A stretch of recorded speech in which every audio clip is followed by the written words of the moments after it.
না। রয় কম্পিউটার সার্ভিসে আপনাদের সকলকে স্বাগতম।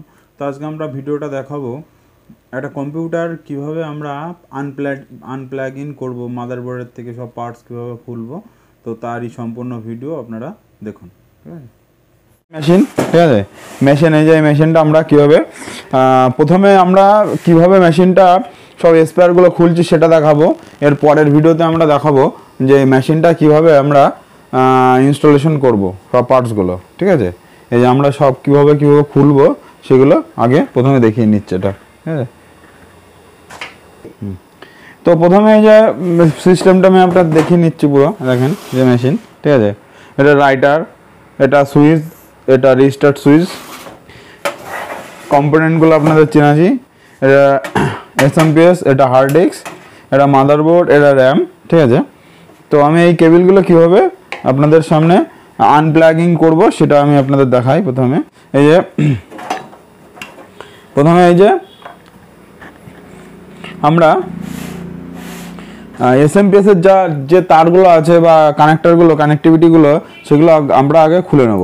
এসএমপিএসের কানেক্টিভিটি খুলতে কী করতে হবে, যে এখানে লক মতন আছে, এই লকটা এইভাবে আস্তে করে টেনে নেবো। ঠিক আছে, এই দেখেন এই লকটা এরকম টানলে এইটা খুলে আসবে, চলে আসবে। তারপরে এই যে সাটা কেবিলটা এইভাবে, সাটা কেবিলের লক আছে, এই যে লকটা, ঠিক আছে, এই লক আছে এখানটাতে, এই লকটা এইভাবে খুলে নেব, চাপ দিয়ে খুলে নেব। তারপরে এই যে হার্ড ডিস্কের যে পাওয়ারটা খুলে নেব। ঠিক আছে, এবার আমরা এখানে তারটা বাঁধা আছে, এই তারটা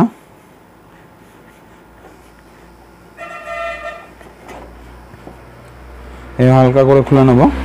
নেওয়ার পরে এই যে দুটো কেবিল আছে, এই কেবিল দুটো মাদারবোর্ড থেকে কীভাবে ডিসকানেক্ট করবো, এই কেবিলগুলোকে হালকা করে চাপ দিয়ে এইভাবে টানবো, এই যে টেনে এভাবে খুলে নেবো। ঠিক আছে, এই যে টেনে এই যে খুলে নিলাম। ঠিক আছে, এবার কী করবো, এই যে এখানে +4 আছে, +4টা হালকা করে চাপ দিয়ে এইভাবে খুলে নিলাম। ঠিক আছে, এভাবে সব খুলে গেল। এবার কি করব, আমরা এসএমপিএসটা খুলবো। এই যে এসএমপিএসের এখানে 4 কোণায় 4টে নাট আছে, এই নাট দুটো আমরা খুলে নিলাম। এই যে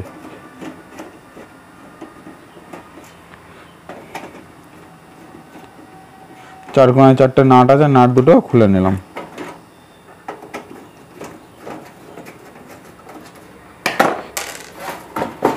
চার কোণায় 4টে নাট খুলে নিলাম। এবার এসএমপিএস দেখেন খোলা হয়ে গেছে। এই এসএমপিএস আমরা এইভাবে আউটসাইডে রেখে দিলাম। এবার মাদারবোর্ডটা খুলবো। ঠিক আছে, মাদারবোর্ডটা কী করবো, এই যে এইখানটাতে স্ক্রু আছে, এই স্ক্রুটা হালকা করে খুলে নিলাম। এই স্ক্রুটা খুলে নিলাম।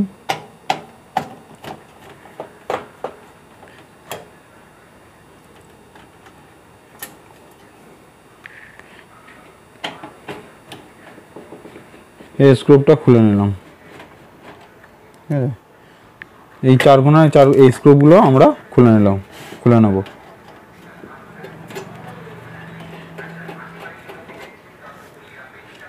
এবার আমরা কী করবো, মাদারবোর্ডটা হালকা করে এভাবে চাপ দিয়ে বের করে নেব। নেওয়ার পরে এখানে পাওয়ার সুইচগুলো আস্তে আস্তে টেনে খুলে দেবো। ঠিক আছে, আমি এই ভিডিওটাতে আপনাদের কীভাবে হচ্ছে প্রত্যেকটা কেবিল ডিসকানেক্ট কীভাবে করছি সেটা দেখাবো। এর পরের ভিডিওতে দেখাবো কীভাবে কানেক্ট করছি সেটা দেখাবো। ঠিক আছে, মাদারবোর্ডটা খুলে নিলাম। আর এখানে আপনারা এই যে হার্ড ডিস্কের এই দুটো নাট খুললে রাইটার বেরিয়ে আসবে, আর এই দুটো নাট খুললে হার্ড ডিস্ক বেরিয়ে চলে আসবে। এটা আমি আর দেখালাম না। ঠিক আছে, এইপরে আমরা দেখাবো এই র্যামটা কীভাবে খুলছে। র্যামটা খুলতে গেলে এই যে পাশে দুটো ক্লিপ আছে, ক্লিপ দুটো খুলে নিলাম। খুলে নিয়ে এই র্যামটা এইভাবে খুলে গেল।